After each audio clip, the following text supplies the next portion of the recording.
ഈശോയിൽ ഏറ്റവും പ്രിയമുള്ള സഹോദരങ്ങളെ, ഞാൻ വളരെ പ്രധാനപ്പെട്ട ഒരു കാര്യം നിങ്ങളുടെ ശ്രദ്ധയിലേക്ക് കൊണ്ടുവരാനാണ് ഇന്ന് ഈ വീഡിയോയിൽ വരുന്നത്.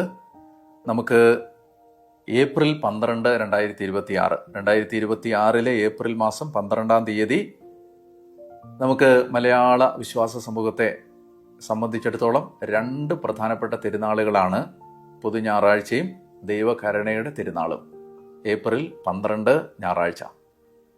ഞാൻ ഈ വീഡിയോ സന്ദേശത്തിലൂടെ നിങ്ങളെ അഭിസംബോധന ചെയ്യാനും ഇത് സംസാരിക്കാനും ആഗ്രഹിക്കുമ്പോൾ ഞാൻ ആദ്യം തന്നെ നിങ്ങളോട് പറയട്ടെ, പ്രിയപ്പെട്ടവർ, ഈ വീഡിയോ നിങ്ങൾ പരമാവധി ഷെയർ ചെയ്യണം. ഈ വീഡിയോ ഷെയർ ചെയ്യുന്നതിലൂടെ നിങ്ങളൊരു ആത്മാവിനെ ചിലപ്പോൾ നരകത്തിൽ നിന്ന് രക്ഷിക്കാൻ കഴിയും. ദൈവത്തിൻ്റെ കരുണയിൽ ആശ്രയിക്കാൻ ഒരു ആത്മാവിനെ പ്രേരിപ്പിക്കാൻ കഴിയും. അതുകൊണ്ട് നിങ്ങൾക്ക് ഏതെല്ലാം പ്ലാറ്റ്ഫോമുകളിൽ ഇത് ഷെയർ ചെയ്യാൻ കഴിയുമോ അതിലൂടെ എല്ലാം ഈ വീഡിയോ ഷെയർ ചെയ്ത് പരമാവധി ആളുകളിലേക്ക് എത്തിക്കണം എന്ന് ഞാൻ ഓർമ്മിപ്പിക്കുന്നു. ഏപ്രിൽ 12 പൊതു ഞായറാഴ്ചയും ദൈവകരുണയുടെ തിരുനാളും. അന്ന് കർത്താവിൻ്റെ അനന്തമായ കരുണ സ്വീകരിക്കാൻ ദൈവം നമ്മളെ ഒരുക്കുകയാണ്. വിശുദ്ധ ഫൗസ്റ്റീനയുടെ ഡയറിയിൽ 1784 പാരഗ്രാഫിൽ ഇങ്ങനെ പറയുന്നുണ്ട്. ഈശോ പറയുകയാണ് ഫൗസ്റ്റീനോട്, ഏറ്റവും വലിയ പാപിക്കും ഏറ്റവും വലിയ വിശുദ്ധനാവുന്നതിന് എൻ്റെ കരുണയിൽ ശരണപ്പെട്ടാൽ മതിയാവും. ഈ ലോകത്തിലെ ഏറ്റവും വലിയ പാപി ഏറ്റവും വലിയ വിശുദ്ധനാവാൻ എൻ്റെ കരുണയിൽ ശരണപ്പെട്ടാൽ മതി. തിരുസഭയിൽ, പരിശുദ്ധ കത്തോലിക്ക സഭയിൽ ജോൺ പോൾ രണ്ടാമൻ മാർപ്പാപ്പ 2000 ഏപ്രിൽ മാസം 30-ാം തീയതിയാണ് ദൈവകരുണയുടെ തിരുനാള് സഭയിൽ പ്രഖ്യാപിച്ചത്. ഈ ദൈവകരുണയുടെ തിരുനാളിൻ്റെ വാഗ്ദാനങ്ങൾ ഞാൻ വേഗം പറയുകയാണ്. കർത്താവ് പറയുകയാണ്, കൃപാവരത്തിൻ്റെ വരപ്രസാദത്തിൻ്റെ എല്ലാ ചാലുകളും ഞാൻ തുറന്നു വിടുന്ന ദിവസമാണത്. പ്രസാദവരത്തിൻ്റെ വൻകടൽ തുറക്കുന്ന ദിവസം. 699 ഖണ്ഡികയിൽ ഫൗസ്റ്റീനയുടെ ഡയറിയിൽ പറയുന്നതാണ്. അതായത് നമുക്ക് കർത്താവിൻ്റെ കൃപ ഈ വിശുദ്ധവാരം കഴിഞ്ഞ് സ്വീകരിക്കാൻ കർത്താവ് നമുക്ക് തരുന്ന വളരെ പ്രധാനപ്പെട്ട ദിവസമാണ്. എല്ലാ കൃപയുടെ ചാലുകളും കൃപയുടെ കടലും തുറക്കപ്പെടുന്ന ദിവസമാണ്. ഈ തിരുനാളിന് ഒരുക്കമായിട്ട് കുമ്പസാരിച്ച്, പ്രത്യേകം ശ്രദ്ധിക്കുക, കുമ്പസാരിച്ച് പാപം ഉപേക്ഷിക്കാൻ തീരുമാനിച്ച് വിശുദ്ധ കുർബാന സ്വീകരിക്കുന്ന ആത്മാക്കൾക്ക് പരിപൂർണ പാപമോചനവും കടങ്ങളുടെ പൊറുതിയും ലഭിക്കും. ഞാൻ ഒന്നുകൂടെ പറയാം. ഈ ദൈവകരുണയുടെ തിരുനാളിന് ഒരുക്കമായിട്ട് കുമ്പസാരിച്ച് പാപം വേണ്ട, ഞാൻ പാപം ചെയ്യില്ല, എനിക്ക് പാപം വേണ്ട, പാപം ഉപേക്ഷിക്കാൻ തീരുമാനിച്ച് പരിശുദ്ധ കുർബാന സ്വീകരിച്ച് പ്രാർത്ഥിക്കുന്ന എല്ലാ ആത്മാക്കൾക്കും ഇന്ന് വരെയുള്ള ജീവിതത്തിലെ സമ്പൂർണ്ണ പാപപരിഹാരവും കടങ്ങളുടെ പൊറുതിയും ലഭിക്കുന്ന ദിവസമാണത്. മാമോദീസായിൽ ലഭിക്കുന്ന കൃപകൾക്ക് തുല്യമാണ് അത് എന്ന് ഈശോ പറഞ്ഞിട്ടുള്ളത് കൊണ്ട് പല ദൈവശാസ്ത്രജ്ഞന്മാരും ഈ തിരുനാളിനെ 2-ാം മാമോദീസ എന്ന് വിളിക്കാം എന്ന് അഭിപ്രായപ്പെട്ടിട്ടുണ്ട്. 2002 ജൂൺ മാസം 29 തിരുസഭ ദൈവകരുണയുടെ തിരുനാളിന് പൂർണ്ണ ദണ്ഡവിമോചനം അനുവദിച്ച് തന്നിട്ടുണ്ട്. പൂർണ്ണ ദണ്ഡവിമോചനം കിട്ടുന്ന ദിവസമാണ്. ഈ തിരുനാളിന് ഒരുക്കമായിട്ട് ദുഃഖവെള്ളിയാഴ്ച മുതൽ 9 ദിവസത്തേക്ക് ദൈവകരുണയുടെ നൊവേന ചൊല്ലി നമ്മൾ ഒരുങ്ങണം. ദുഃഖവെള്ളിയാഴ്ച മുതൽ 9 ദിവസത്തേക്ക് ദൈവകരുണയുടെ നൊവേന ചൊല്ലി ഒരുങ്ങണം. ഓരോ ദിവസവും ഓരോ ഗണം ആത്മാക്കളെ, ലോകത്തിലെ ആത്മാക്കളെ പല ഗണങ്ങളായി തിരിച്ച് ഓരോ ദിവസവും ഓരോ ഗണം ആത്മാക്കളെ സമർപ്പിച്ചുകൊണ്ടാണ് ഈ നൊവേന ചൊല്ലുന്നത്.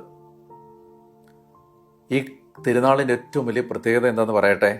നമ്മുടെ ജീവിതത്തിൽ ഇന്ന് വരെയുള്ള പാപങ്ങൾ, നമ്മുടെ ആജീവനാന്ത പാപവും കടവും ഒറ്റ തവണയായിട്ട് പരിഹരിക്കാൻ, ഒരു പ്രാവശ്യം കൊണ്ട് മുഴുവൻ പാപങ്ങളും കടങ്ങളും പരിഹരിക്കപ്പെടാൻ നമുക്ക് കിട്ടുന്നൊരവസരമാണിത്. ആത്മാക്കളുടെ, ഈശോ പറയാണ്, ഈ ലോകത്തെ ആത്മാക്കളുടെ പാപങ്ങൾ ലോകത്തിലെ മുഴുവൻ മണൽത്തരികളെക്കാൾ അധികമാണെങ്കിലും അവയെല്ലാം എൻ്റെ കരുണയുടെ അത്യഗാധമായ ആഴത്തിൽ മുങ്ങിപ്പോവും എന്ന് പറഞ്ഞാൽ, ഈ ലോകത്തെ എല്ലാ മനുഷ്യരുടെ എല്ലാ പാപങ്ങളും എൻ്റെ കരുണയുടെ അത്യഗാധമായ ആഴത്തിൽ മുങ്ങിപ്പോവും. മനുഷ്യൻ്റെ പാപത്തെക്കാൾ വലുതാണ് ദൈവത്തിൻ്റെ കരുണ. ആ കരുണ സ്വീകരിക്കണം. നമ്മൾ അങ്ങനെ പറഞ്ഞ് ഒരു ഉദാസീനതയിൽ കഴിഞ്ഞിട്ട് കാര്യമില്ല. ആ കരുണ സ്വീകരിക്കാൻ ഒരു വാതിൽ ദൈവം തുറക്കുന്ന ദിവസമാണ്. അപ്പോൾ ഞാൻ വേഗം പറയുകയാണ് എന്തൊക്കെയാണ് നമ്മൾ ചെയ്യേണ്ടത്. ഒന്ന്, നമ്മൾ പ്രസാദപര അവസ്ഥയിലാണെന്ന് ഉറപ്പുവരുത്തുക. എന്ന് പറഞ്ഞാൽ ദൈവകരുണയുടെ തിരുനാളിന് ഒരുക്കമായിട്ട് കുമ്പസാരിച്ച് പരിപൂർണ വിശുദ്ധിയിലും കൃപയിലും ആയിരിക്കാൻ ശ്രദ്ധിക്കുക. ദുഃഖവെള്ളിയാഴ്ച മുതൽ ദൈവകരുണയുടെ നൊവേന ചൊല്ലുക. ദൈവകരുണയുടെ തിരുനാൾ ദിവസം, അതായത് ഈ വർഷം നമ്മൾ ഏപ്രിൽ മാസം 12-ാം തീയതി പുതു ഞായറാഴ്ച ദൈവകരുണയുടെ തിരുനാൾ സഭ ആഘോഷിക്കുന്ന ദിവസം പരിശുദ്ധ കുർബാനയിൽ പങ്കുകൊണ്ട് ഈ തിരുനാൾ ആഘോഷിക്കുക. 4-മതായിട്ട് ദൈവകരുണയുടെ ഛായാചിത്രം വണങ്ങുക. യേശുവേ, ഞാനെങ്കിൽ ശരണപ്പെടുന്നു എന്ന പ്രാർത്ഥന ആവർത്തിക്കുക. Jesus, I trust in you എന്ന പ്രാർത്ഥന ആവർത്തിക്കുക.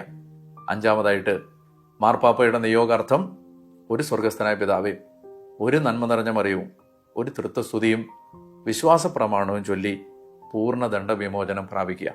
പ്രിയപ്പെട്ടവരെ, ഞാൻ ചുരുക്കിയാണ് പറഞ്ഞത്. നിങ്ങളെ ഞാൻ ഏറ്റവും സ്നേഹത്തോടെ പ്രോത്സാഹിപ്പിക്കുകയാണ്. എല്ലാവരെയും പ്രോത്സാഹിപ്പിക്കണം. കുടുംബാംഗങ്ങളെല്ലാം ഇത് പറഞ്ഞ് പ്രോത്സാഹിപ്പിക്കണം.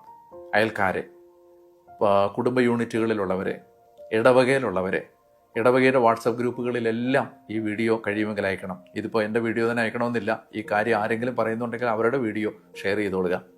ഒറ്റ ഉദ്ദേശം എനിക്കുള്ളൂ, ഇതാര് പറഞ്ഞിട്ടാണെങ്കിലും എല്ലാവരും അറിയണം.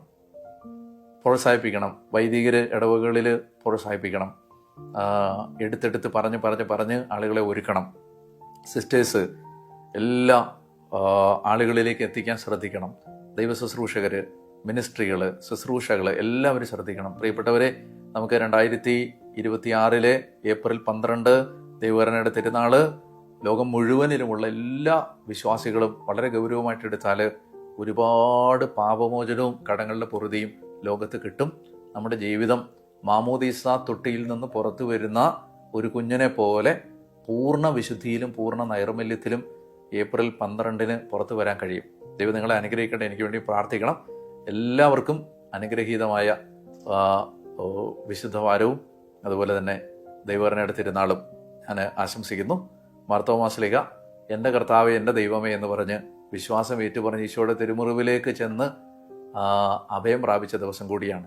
അതുകൊണ്ട് അതിനേക്കാൾ ഉത്തമമായൊരു ദിവസം എന്നാണ് നമുക്ക് മാർത്തോമാ ശ്ലീഹായുടെ സുവിശേഷം കേട്ട് യേശുവിനെ അറിഞ്ഞ നമുക്ക് അതിനേക്കാളും വലിയ ഒരു നല്ല ദിവസം ഏതാണ്? ദൈവകരുണയുടെ തിരുനാൾ ആഘോഷിക്കാൻ. ദൈവം നിങ്ങളെ എല്ലാവരെയും അനുഗ്രഹിക്കട്ടെ. ആമേൻ.